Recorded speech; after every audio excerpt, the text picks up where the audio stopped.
Hey, welcome to Acing Your Audition.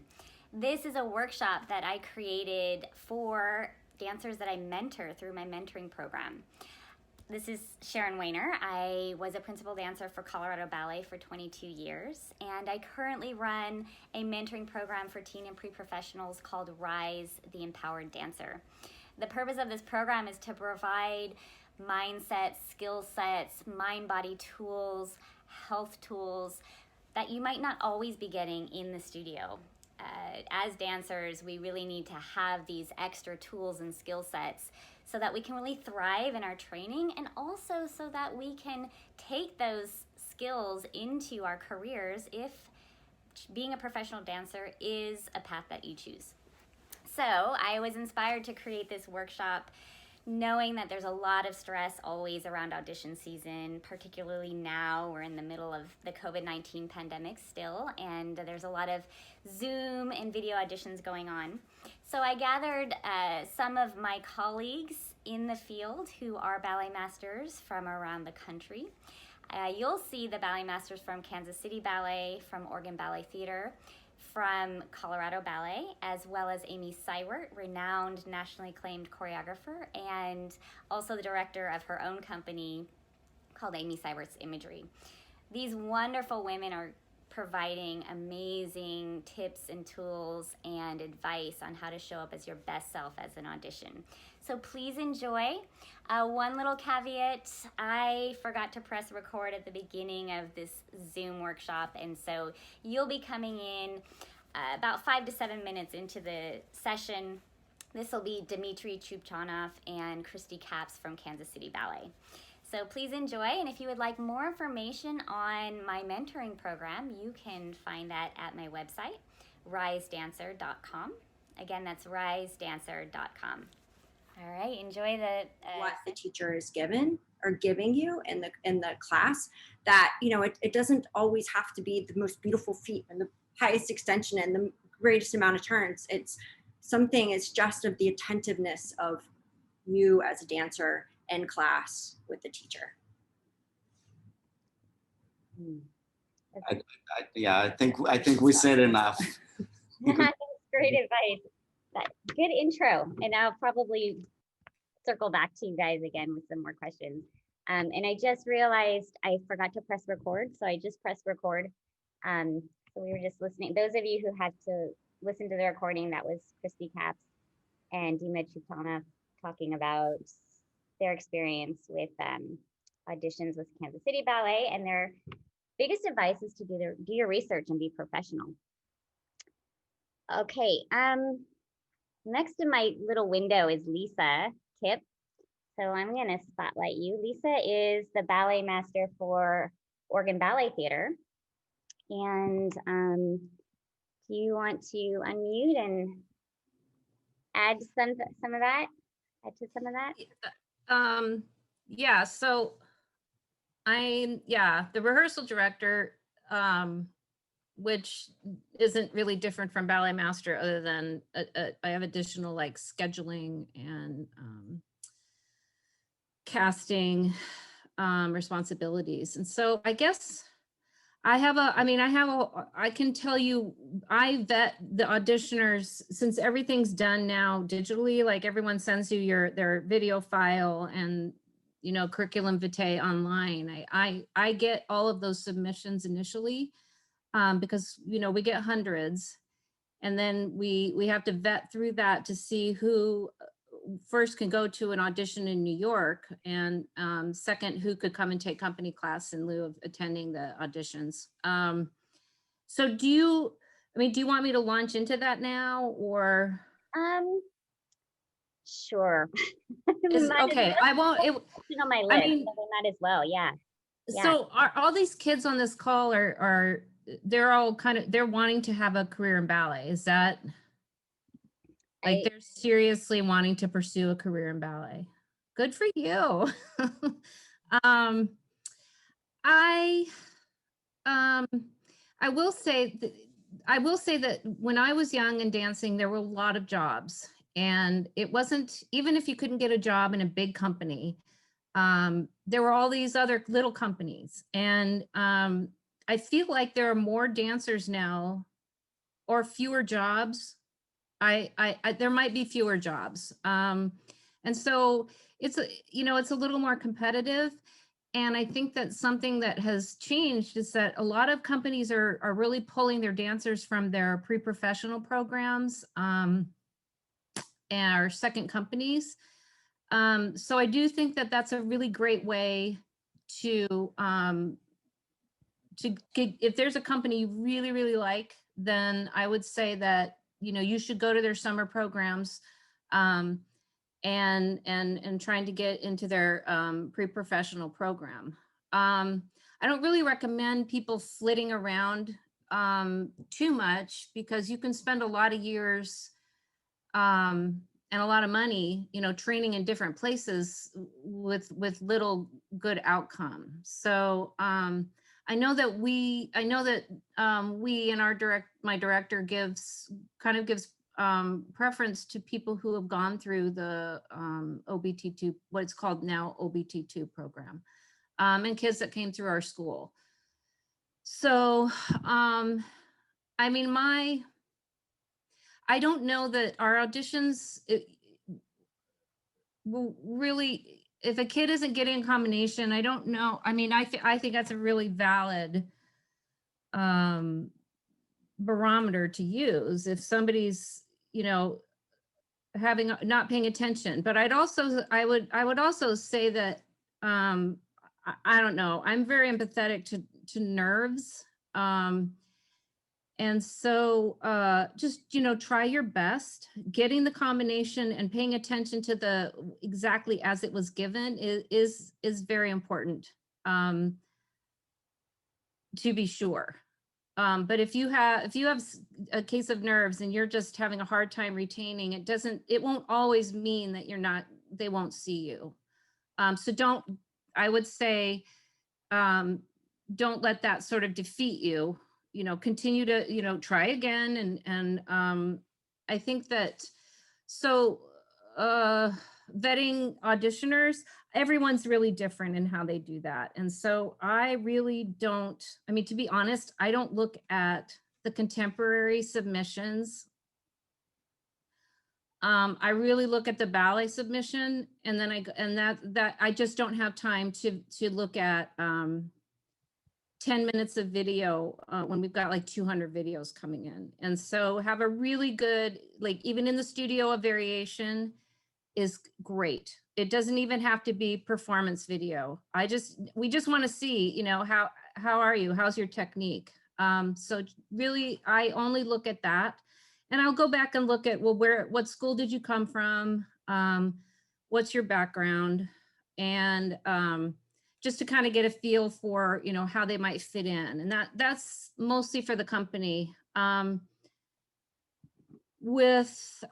And I know a lot of companies want that contemporary submission, and they do look at it. So I'm not really advising that you not do that. But if every single performance video is of you in flat shoes doing contemporary work, I'm going to kind of wonder why you're submitting your video to a classical ballet company. And I feel like everything else I would say has already been said about, showing up, doing your best, be professional. And each company is very different. And the other thing you want to look at with companies is their rep. If you really want to do some balancing, you're going to want to check that they have, balancing in their rep. If you're looking more for Yuri Killian or William Forsythe, you're going to want to check and see what, are those works included in the repertoire. If you want to do full lengths, check that out. And so you also can be discriminating about, which company you're interested in. And I think that's pretty good. Sharon, do you think that's good information? That's great information.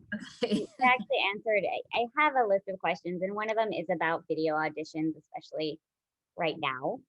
So that's very helpful, because you always wonder, do they actually sit through a whole, a whole reel of, and for summer intensive, they want pliés and tendus and frappés and fondus, and so it's a little different because for summer intensive versus company.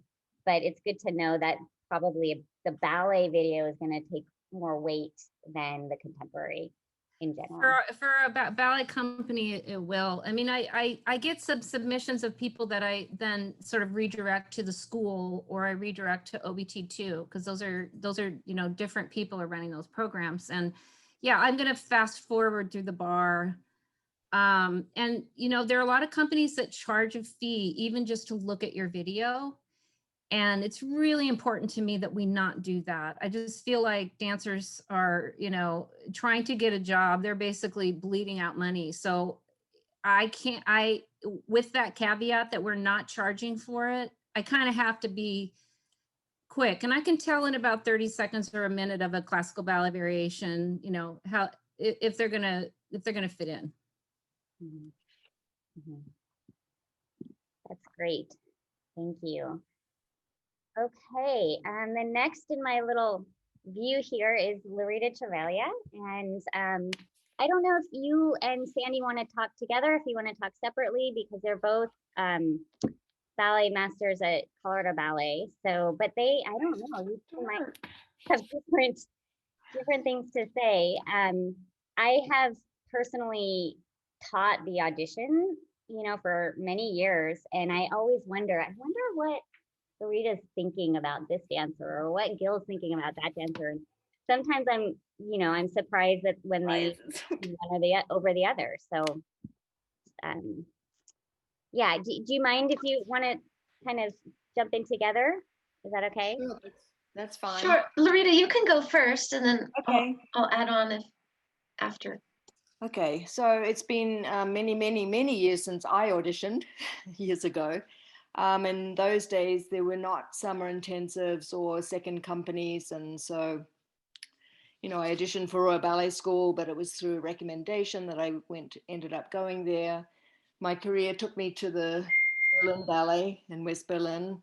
And then I moved to the US without work papers and without a work permit, and auditioned for everything that showed up in New York City. And I was very lucky. I got hired by Princeton Ballet, Boston Ballet, then I moved to Atlanta Ballet, and then to Ballet Rotaru, and I guested in many companies, different places. So I danced for about 22 years professionally. I have been here in Colorado Ballet since, this is my 22nd season. So I've sat through a lot of auditions for the company. However, I did, prior to coming here, run the school and the company up in Fort Collins, Canyon Concert Ballet. And I also ran a pre-professional program in New Zealand. So I have some experience with kids auditioning for those kinds of programs. And those of you students who I teach on a regular basis in Littleton know me, that one of the things I do say about auditions is that I look for port de bras because it's one of the things that's most lacking, especially in the US. I don't know why, but some of the training systems do not seem to take port de bras into account. But the very first thing that I notice when we have auditions is how a person looks when they come into the room. So you need to be impeccably groomed. Have your hair off your face, have the most flattering leotard on, no junk. Don't have your tights cut off up to the knees, clean shoes, clean ribbons preferably rather than elastic on your shoes, because that shows that you take care about the things that you have control over. Because once we start dancing, especially when nerves come into play, we don't always have control over what we do. We might fall out of the pirouette, we don't feel very balanced that day. All of those things can go wrong. So the first thing, and I always say this about going on stage too, is that you can look the best you possibly can look. The second thing is the energy. And I can tell after all these years when someone's really nervous, but there has to be a sense of, you know who you are and that you absolutely love dancing, and that's why you're there. And that always comes across, this presence and this inspiration in the eyes. So you could be the best dancer in the room, but your eyes are downcast and there's no energy coming from you, then I don't want to look at that. Okay.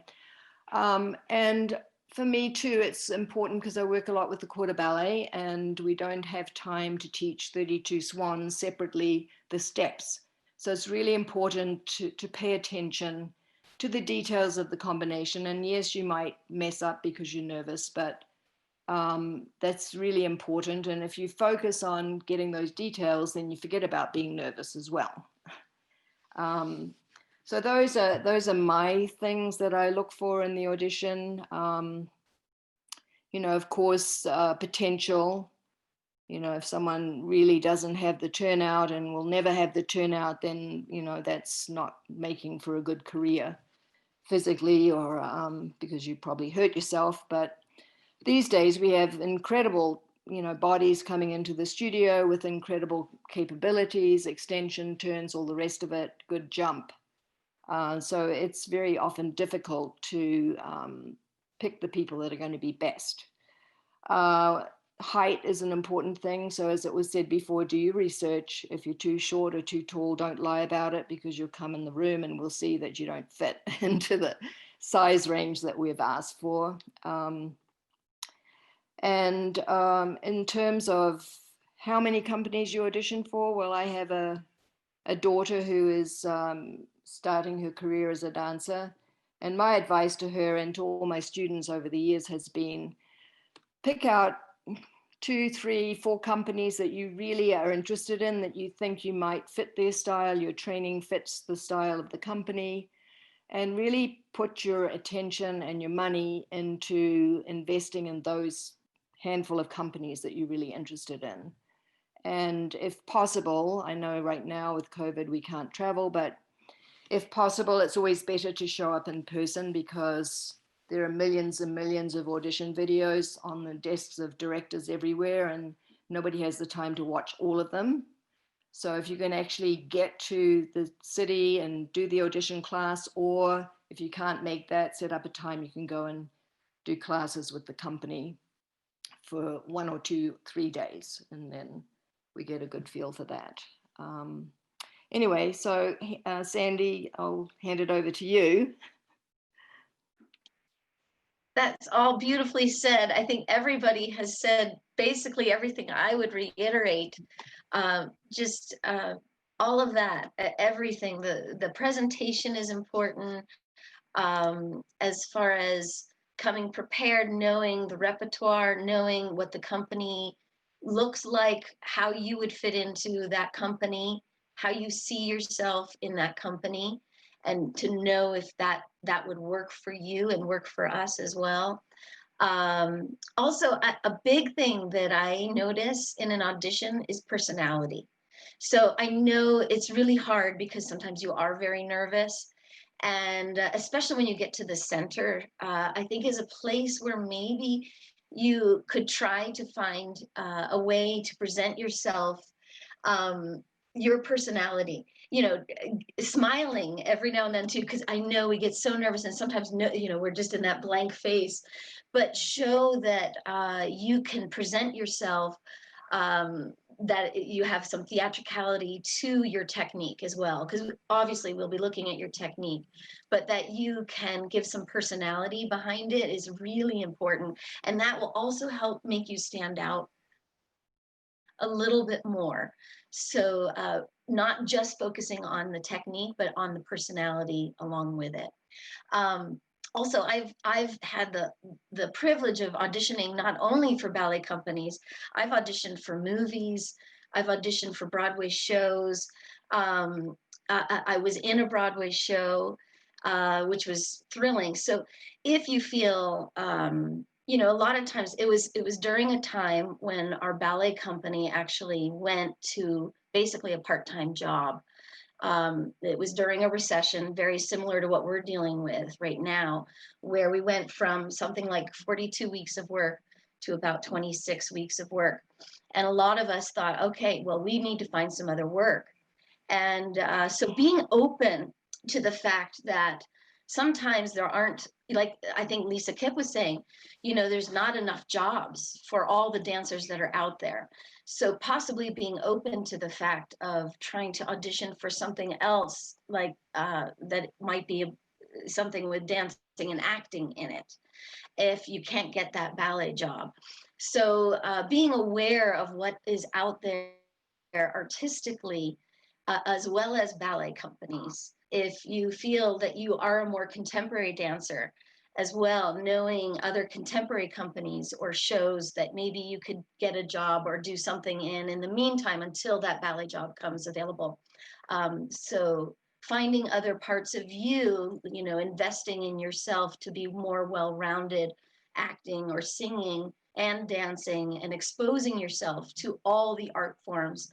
Also, I think being a very well-rounded dancer is so important. If you feel that sticking to one way of dancing, in today's world, I think companies have a wide range of repertoire, not just, you know, if you're trained Vaganova, that's all you're ever going to do. I think it's very rare to find a company that would only do those kind of things. Sometimes you're going to be doing Cicchetti. Sometimes you'll be doing a Vaganova piece. Sometimes you'll be doing, you know, a Forsyth piece or something that would stretch your limits and your boundaries. So really, in your training, to not be afraid to try to investigate those places in yourself, to find who you are as a dancer and what your capabilities are, not just in that box, in that framework, to find who you are outside of that box and what is it that you can do that's unique and valuable that maybe no one else has, and finding that in you and presenting that, if that makes sense, so that you're much more well-rounded dancer, and that you can show us something that's special or unique about you. And I think that's really important when you go into an audition, to find your uniqueness. Thank you.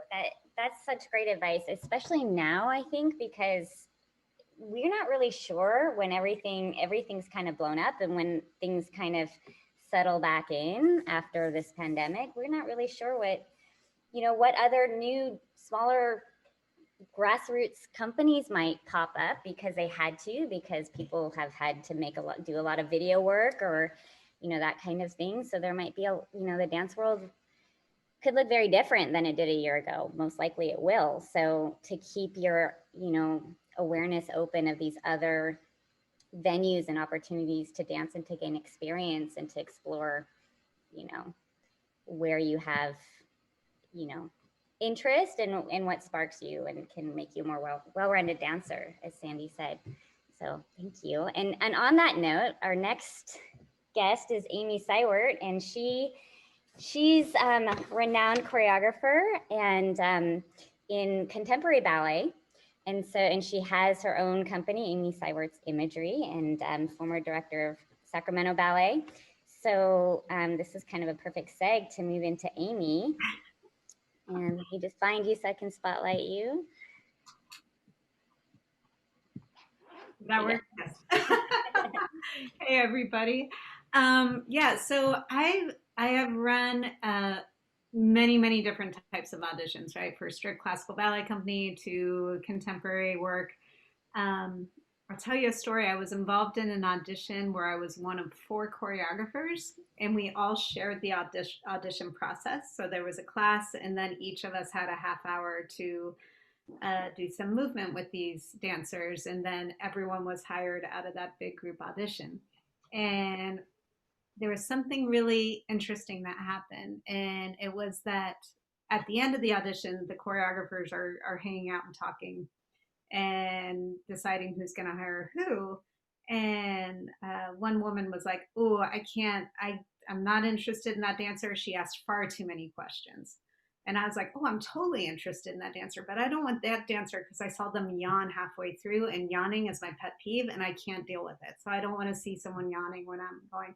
And someone else is like, "Oh, but I love that dancer. Did you see what they did here?" So out of the 4 choreographers, we all picked completely different people. And I think it's really important to know that if you are not the right fit for one company, one summer program, one choreographer, that's just where that fit doesn't work, and that you should keep looking around, because you might have just not found the fit for you yet.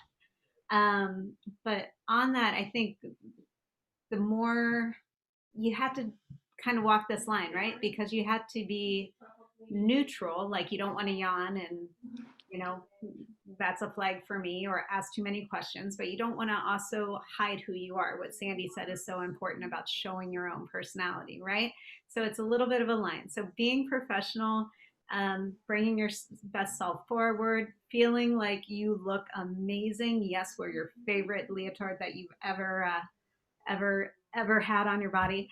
And really, for me, I want to see confident dancers, not arrogant, but confident. And I want to see you make choices, especially when things go wrong. If you fall down at an audition, what do? How fast do you get up? Did you do a really cool little roll on the ground that no one would ever have thought of, you know?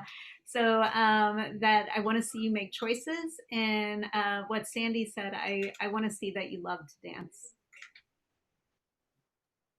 Oh, say one more thing, Sharon. What we were talking before about the video auditions.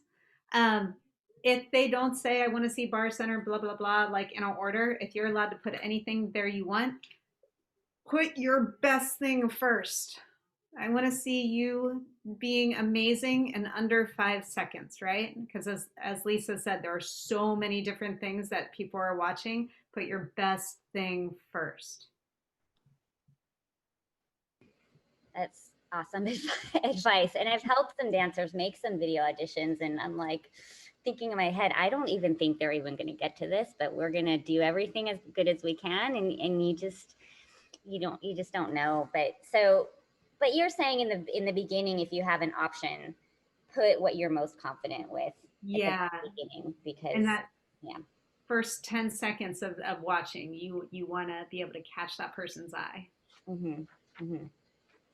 Okay.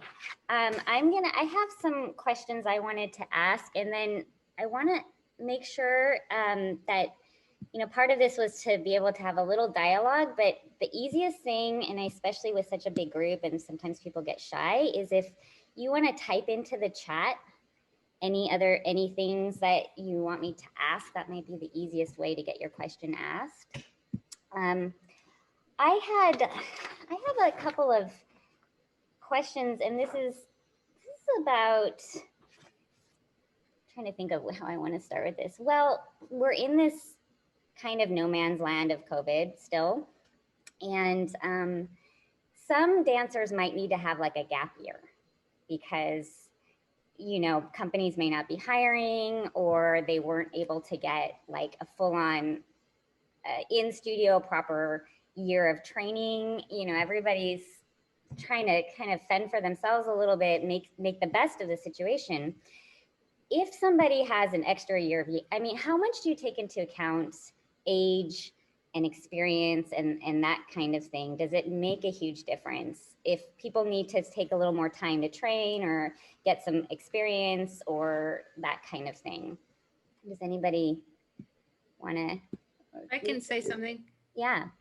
I think that when I'm vetting people, I think that when age comes into play you kind of have to, it just depends on what level that they should be coming into the company.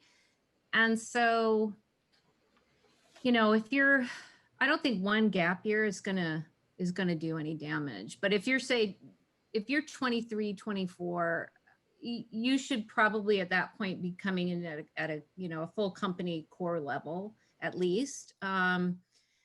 Which isn't to say that if somebody said, I don't care, I just want to train, keep training, we would allow that to happen. And you know, it's hard to say, this is just going to be really weird when we get back.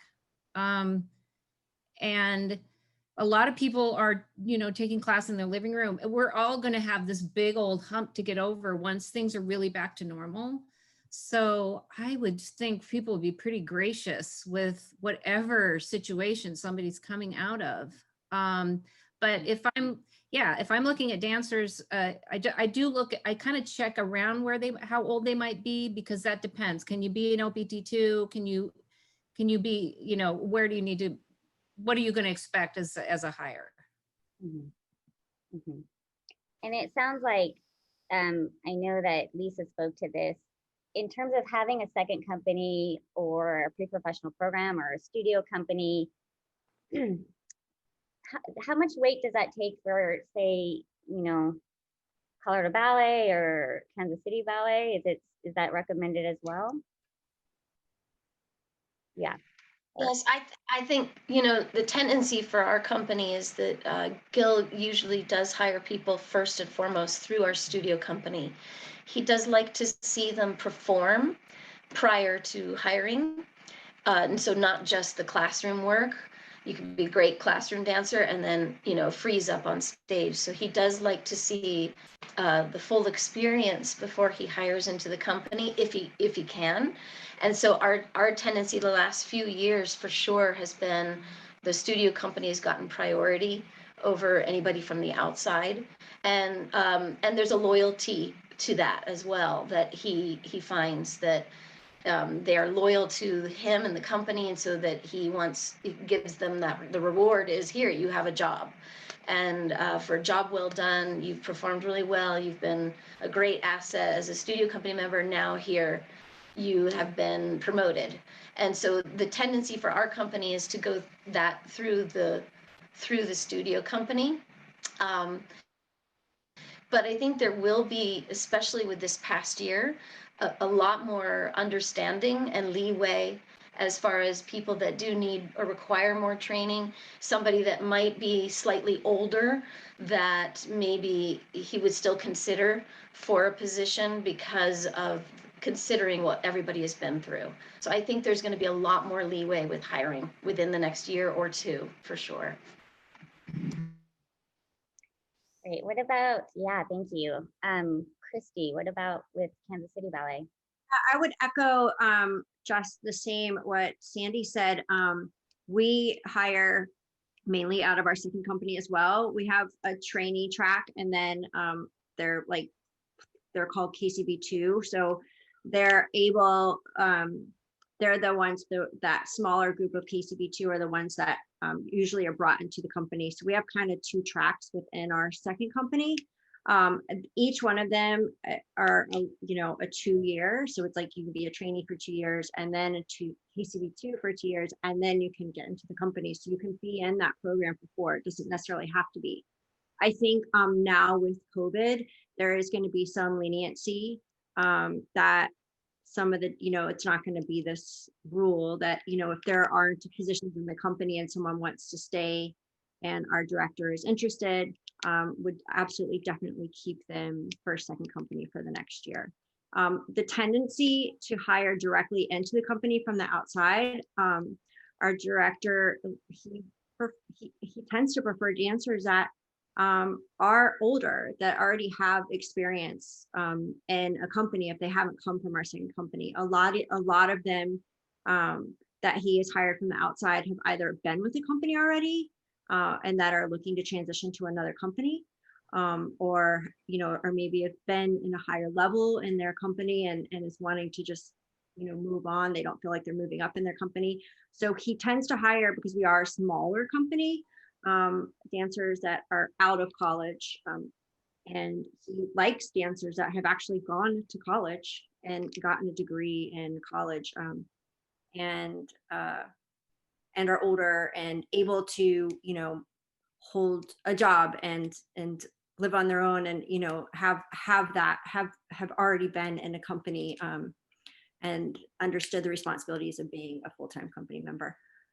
So I don't know if I really answered your question, but as far as like our structure, and I think that, again, like Lisa was saying, a gap year isn't gonna really make a difference. I think a lot of companies, there might not be a lot of movement as far as, in or out, I think this year, because of just what it is, but I think that, as far as you can only be this for 2 years or this for this year or whatever, I know as far as ours, these past maybe restrictions that they've tried to have, I think are gonna kind of go away, and allow dancers to continue on their path to being in a company. I just want to add one thing. I think as Lorita said before, I'm just like her. I had no experience with second company. I started as a professional dancer when I was 17. I think all of us were like that. Most of us, right? And it was, or you in or you out. There's no other way around it. So second company is what nowadays, especially here in the United States, what the companies do, presenting the second company or trainees, right? It's actually opens up more opportunities, opens up more jobs, right? I agree with Lisa that I do not think that 1 year will make any difference, that gap year with the virus. But in my opinion, older you get, less chances you get to get in the company. When you're younger and you're somewhat decent and you can perform and you have personality, you probably can get into as a trainee or a second company. Older you get, you're probably not going to be able to get into the second company. And if you're not good enough for the company as a main core member or a soloist, then you're kind of going to go out from that company. So I think age is important, but it's, Lisa said, I would agree with her that this 1 year gap not going to do much.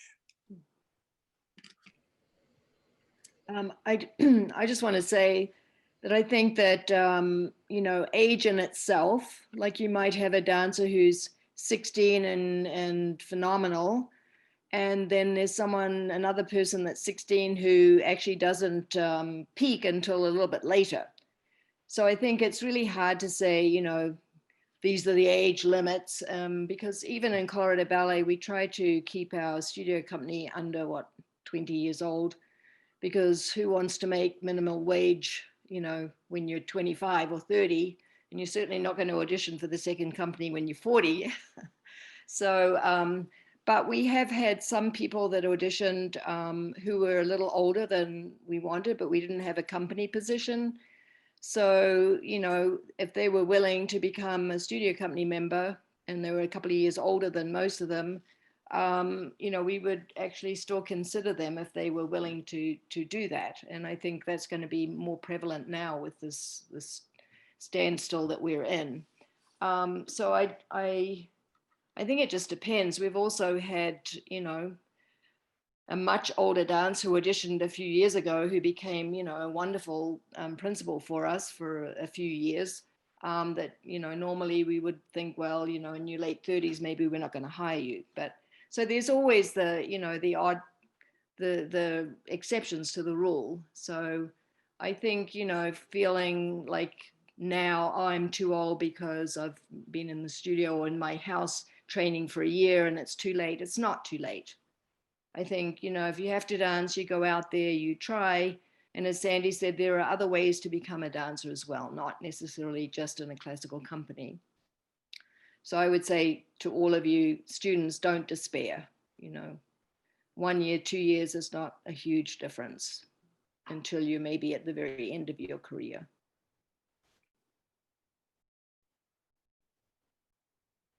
Thank you. I think that's a relief for a lot of people to hear. There's that kind of panicky feeling like, I'm in my postage stamp studio and I don't want to be here, but I have to be here. On that note, somebody typed in, they wanted to know specifically, this is kind of on the same thing, not about height, but about weight.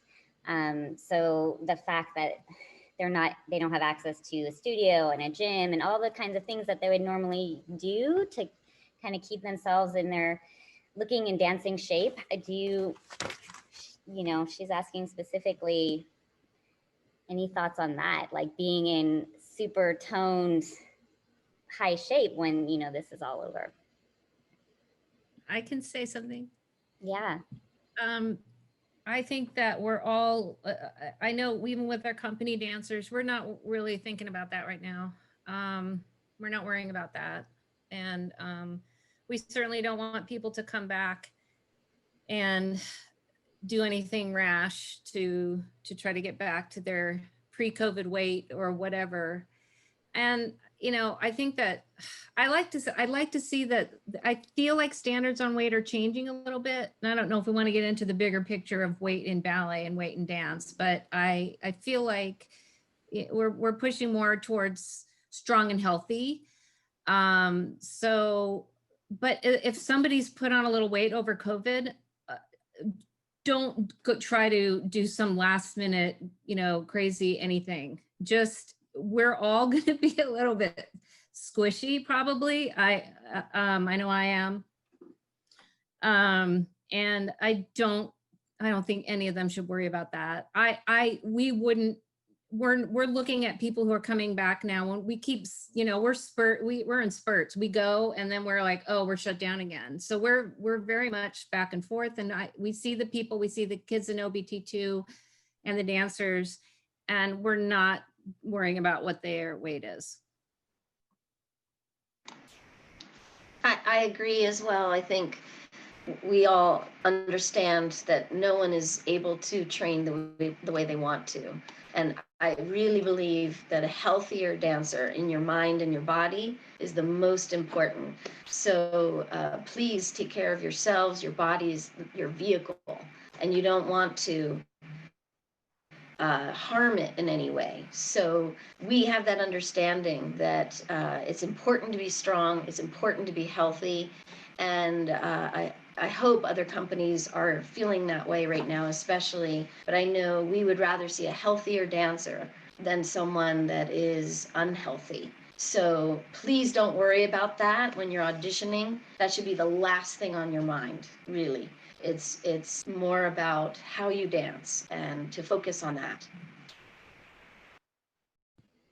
Thank you. I'm sure that's a relief for a lot of people to hear that, as well as the age situation. I wanted to shift gears. I know we're kind of almost close to the hour, but I had a question, and this is something that's not, I didn't have to worry about when I was auditioning, but things like YAGP and social media, in terms of, when directors are thinking about hiring, are you actually looking at, oh, this person has 1,000 Instagram followers, or are you looking at, they won this thing at YAGP? Are you going to YAGP and looking?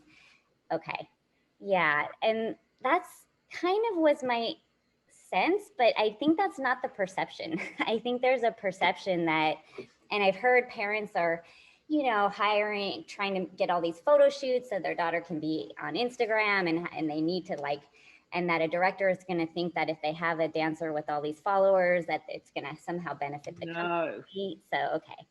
Yeah. All right. This is kind of a unilateral no. Okay. So it sounds like the main thing is focus on, you and your training, and not the kind of this sort of externalized perception of you. Anybody want to speak to that other than the vehement no? It doesn't matter. All laughs aside, most of us, we didn't even have that.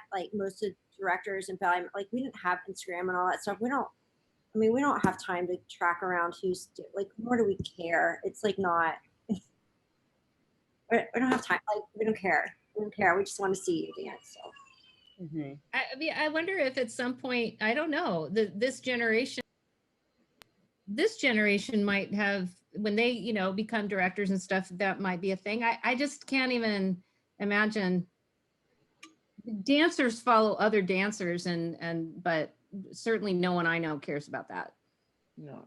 Yeah, I think social media has blown it out of proportion a little bit. I think the dancers within the dancers care about it.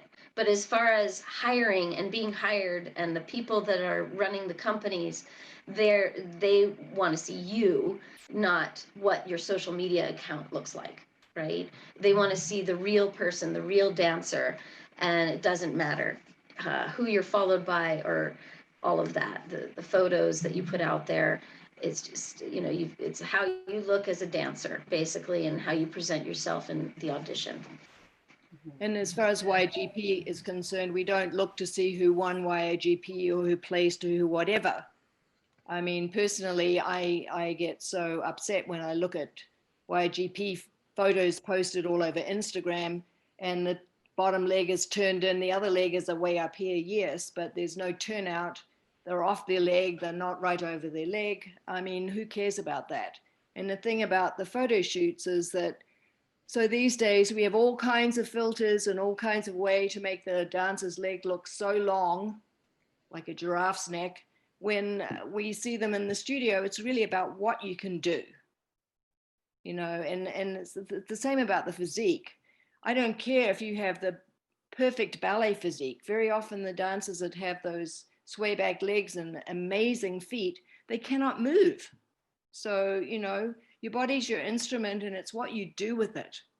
And maybe you don't have a textbook perfect body for ballet, but when you start dancing, you transform all that with what comes from inside of you.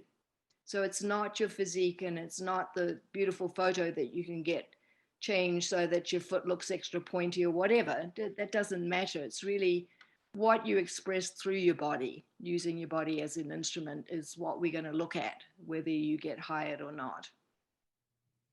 Yes. And one last thing, I had, when there was a year, and I feel it was a couple of years ago, I got so many weird, these photo montages of girls on a piece of rock, like with, and like, and, Yes, you know, we get those too. what is Oh my happening? Don't do We just need that. a first arabesque, right? Audition photo, a first arabesque is really a pure line first arabesque, no beach photos, no, yeah, we get that too. What did they, how much money did they spend on those photo shoots? And we were just like, what is happening here? Don't do that. Yeah. That's a relief to know that despite everything, we really want to just see that people can dance more than anything. Yeah. So to really focus on that, and then the personality in terms of just being you. It sounds like the main thing, which is hard to do, I think, when you're a teenager and you want to fit what you think you're supposed to be, or you want to fit what you think maybe this director wants or that director wants. And it's really, I think, important to know that even though you guys all might be looking for different things, you want to see the essence of who this person is as a dancer, which is, yeah. And I think I wanted to just have one more question about, because many of you are choreographers, and so you cast for choreography, and Amy spoke to this a little bit in terms of developing artistry, even though, you know, you're still training. And how do you find that, what is you that's coming out when you're still don't know that for yourself? I don't know if anybody wants to. Amy, if you might have something for that. Sure. Yeah, I think there's something really important when you're watching dance, when you're watching choreography, when you're watching your peers in class or in rehearsal. We all know, you know, like in your gut, what you like and what you don't like. But oftentimes we don't know why. So when something really sings to you, can you figure out what that is? And when something doesn't work for you, instead of just being like, I don't like that. Okay, you don't like, why? Why doesn't this work for you?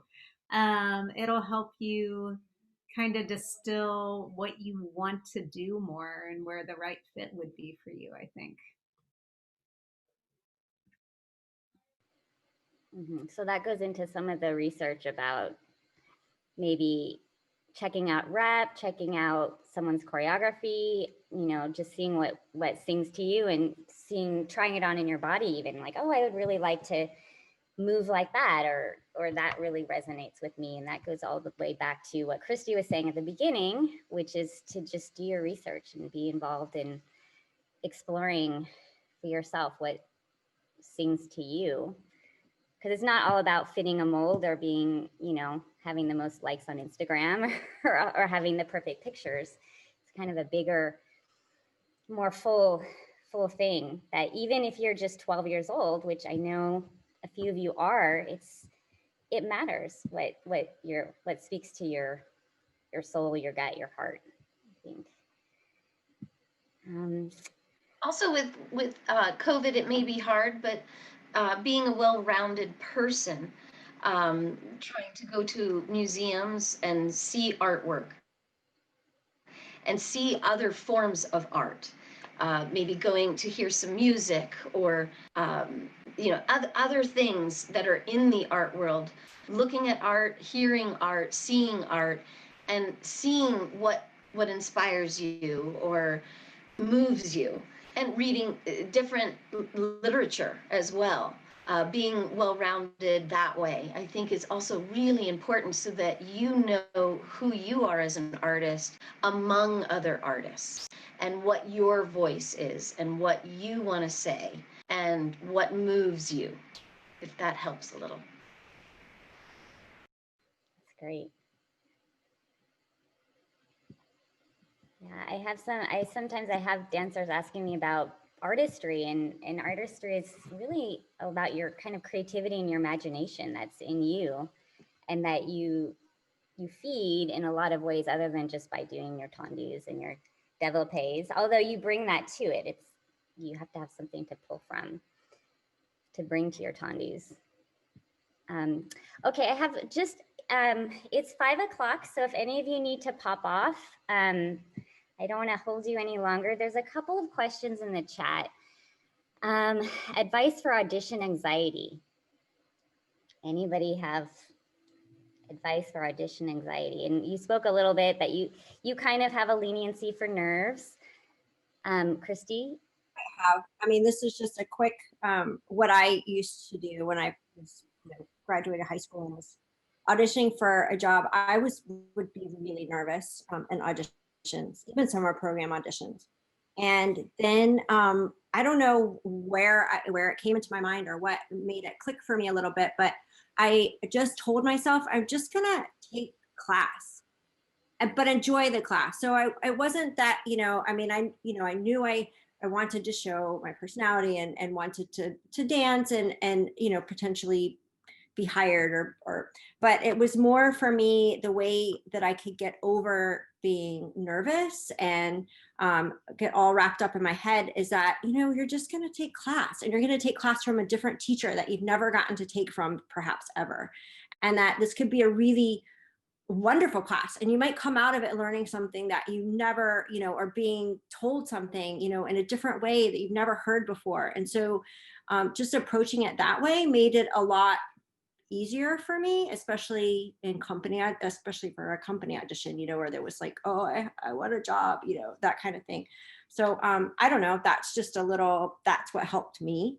I know there's plenty of other things, but just, we know ballet class, right? Like we take ballet class all the time. So, but we don't always get to take from someone different or someone new. So maybe approaching it in that way could help. Lisa, did you have something? Yes. I feel like I didn't really conquer stage fright until I was well into my career. And I think that there were two things that helped me.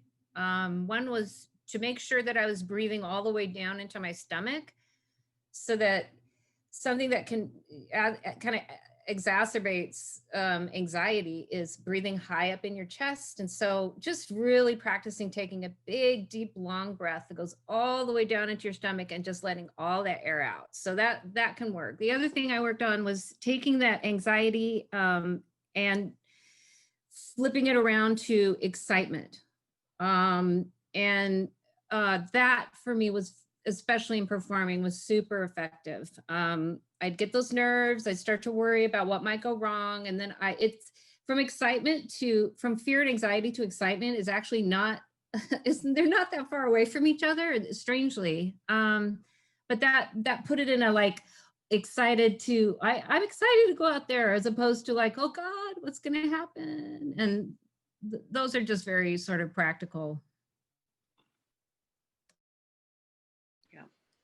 Yeah, I would add there's a lot of information out there. Like if you really struggle with the anxiety, of different things you can do that are like ways to change like neurological, like, if you take power stances and if you sit quietly, personally, when I would before I would go on stage, I would sit very quietly and have music very loud in my headphones, but like meditating with insanely loud music, it's weird.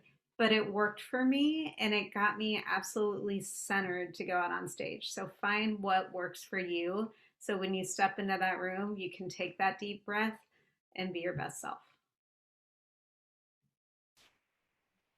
Also, I started realizing through my career with anxiety or nerves was not too much caffeine before. Sometimes that can heighten it even more and your adrenaline starts going. So not too much caffeine, but also some mantra, a mantra of I can do this. I know I've got this in me, or, you know, just repeating some easy mantra with deep breathing, like Lisa said, deep breathing and a peaceful mantra that you know you've got this, you know you can do this. You've been training for this, you know, every day since you were 2 years old, and you can do it, you know. I also think that's very important. From my own experience, I used to try to say, not be nervous. I'm not nervous, I'm not nervous, I'm not nervous, joke around and go on stage and freak out. But it's normal. You want to do well. So yes, the nerves are going to be there. And I had a roommate late in my career who said to me, don't you love that rush of adrenaline before you go on stage? And I'm like, are you crazy? I hate it. And he said, no, I know I'm going to jump higher and turn more. And so I started to change my way of looking at it. And so being nervous is a good thing. And you have to embrace it, and you have to know that it's okay to be nervous instead of pretending to yourself you're not. Yeah, not too much caffeine is a good thing. But the other thing, I had a partner say to me once, not that long ago, well, we're just going to go out there and do what we've been practicing in the studio. That's it. Very matter of fact. And that's all we're going to do. We're going to go out on stage, or we're going to go into the audition, and we do what we've done in class for the last 10 years.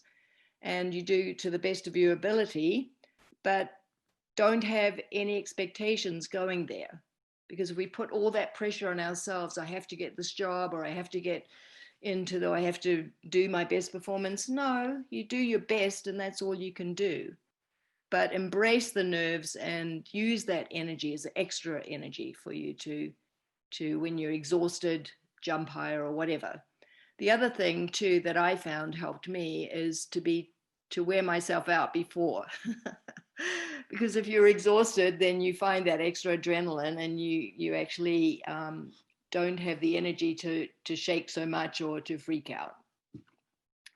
So, but everybody has their own way of, and that's something that we learn during our careers, from being a student to the end of our career. How do we deal with this? Mm-hmm. So the same skills that you would apply, and most of you hopefully have had some experience on stage. Those same little tricks and tools that you use for that, you can apply for auditioning, and that, I think it's ongoing. You learn through your whole dancing career, whatever that looks like, how to deal with yourself when you get crazy, right? It's kind of like a life skill. we all learn in a different way, right? Okay. Let me just see a little bit on a question on resume, background on dance, and what awards you have won. I mean, I think I'll just maybe answer that really quickly, and somebody can, if they have a different thing. Thanks so much, Amy. Thank you for being here.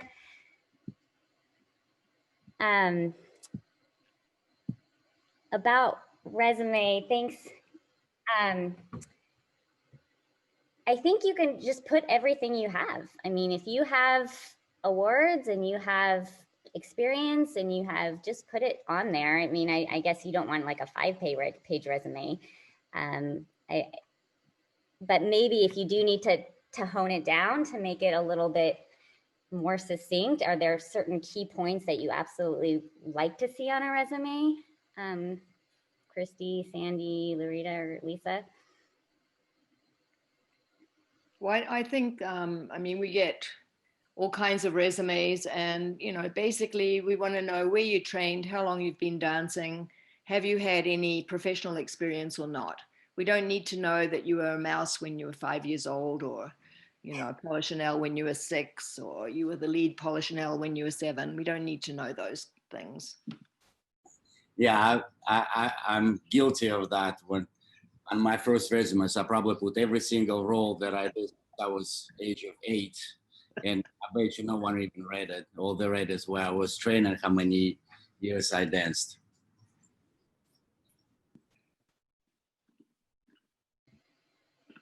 Mm-hmm.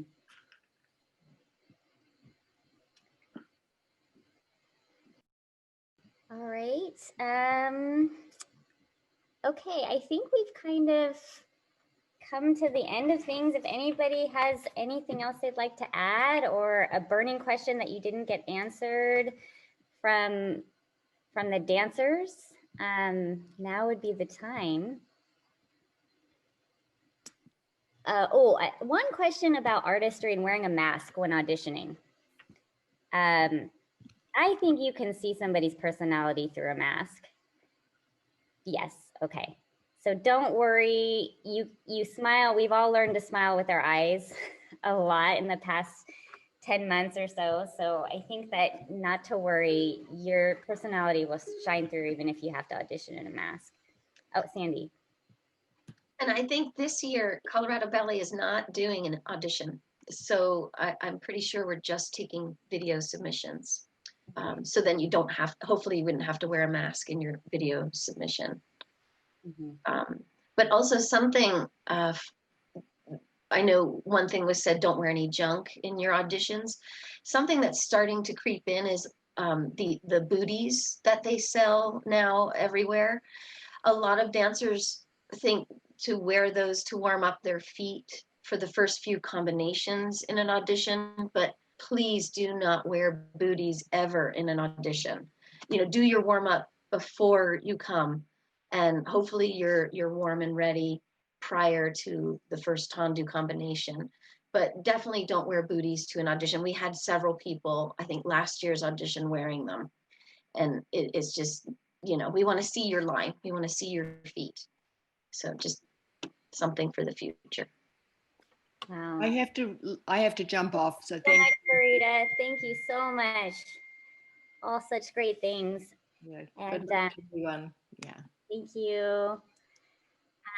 So yeah, I guess I'll wrap this up, and I think I'll just add to what Lorita says. What I tell dancers is you basically come into audition like it's a show. So you want to be already pretty warmed up before you do your first plie. You don't want to be finding your placement and your turnout and your, you know, 5th position when you're doing your first combination. You want to have already established that in your body before you do your first combination in an audition. So wow, well, thank you so much. All of you. One thing, oh yeah, yeah. Two things that I want you guys to know. Take jazz class. Take jazz class. Even more than contemporary, take jazz class. The people I see that took jazz class, they're just better at the foresight. They're better at the duetto. They're just better at that contemporary stuff. So do take jazz class and take singing lessons, as Sandy said. I regret that I didn't do that, but you may want to go into Broadway at some point. And if you can sing and dance and act, Broadway is super fun and is a good viable option. So do not cancel that out. And I guess that's it on my advice. Okay, that's awesome. That's great. Also, learning an instrument is really great because you will understand music. So if you haven't already, during COVID, I know a lot of people have given up their instruments because of the fear of, spreading it. But if you can still play it in the confines of your home, or find somebody that can give you lessons in your home, it's really good to keep up with music, because it makes you much more of a musical dancer. And I can tell the dancers that have had music in their lives. So it's really important to keep up with that if you do have it, especially during COVID times. I love that. Thank you. That's awesome. That's great advice.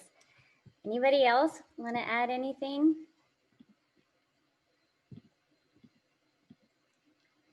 No? All right. Well, thank you again, ladies.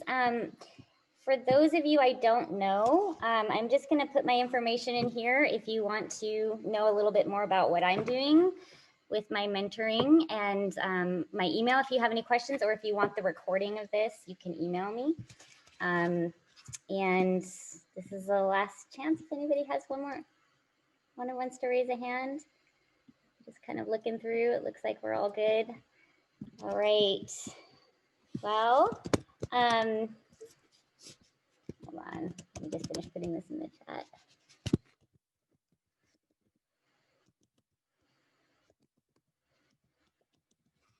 Well, thank you all, and thank you to our panelists for all of your experience and your advice. I even learned a lot. So I really so appreciate it. And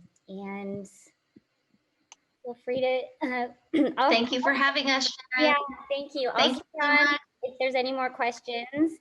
And good luck to everybody. Yeah. Good luck in this Good time. luck. Great to see you, Kristi and Dima. Big kiss, Phil and the Take care kids. of yourselves. Yeah. Stay well. Happy New Year. Happy New Year.